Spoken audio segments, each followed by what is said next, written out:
তাহলে আজকে আমরা আলোচনা করব ভারতের বিচার ব্যবস্থা। ঠিক আছে,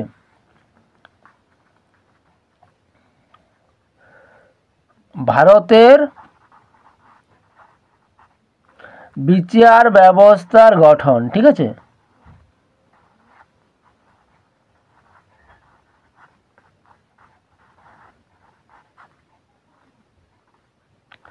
ভারতের বিচার ব্যবস্থা গঠন। তাহলে আমাদের ভারতের বিচার ব্যবস্থা দেখতে কেমন? আমাদের ভারতের বিচার ব্যবস্থা দেখতে ঠিক মিশরের পিরামিডের মতো। ঠিক আছে, মিশরের পিরামিডের মতো।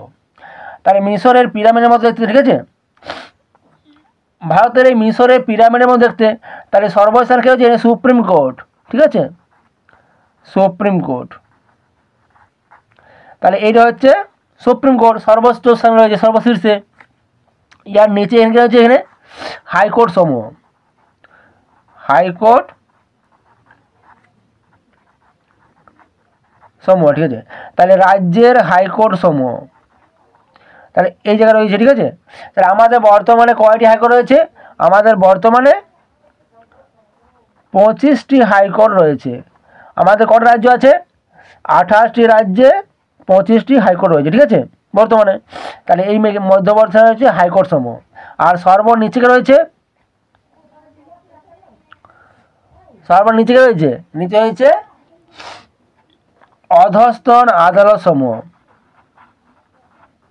অধস্তন আদালত সমূহ। এরা সর্বনিচে রয়েছে। ঠিক আছে, এটা হচ্ছে অধস্থ আদালত, আর এখানে রয়েছে হাইকোর্ট। ঠিক আছে, অধস্তন আদালতগুলিকে আবার দুই ভাগ করা হয়। একটা হচ্ছে জেলার অধস্থ আদালত সমূহ, আর একটা হচ্ছে মহানগরীয় অঞ্চলের অধস্থ আদালত সমূহ। মহানগর বলতে কোনো বোঝায় কলকাতা, তারপরে মুম্বাই, দিল্লি, চেন্নাই, বেঙ্গালুরু, এগুলো হচ্ছে মহানগর অঞ্চলের অধস্থ আদালত সমূহ। আর জেলার আদালত সমূহ, জেলা মানে ছোটো মোটো জেলায় বোঝা হয়, সেই জন্য আর কি।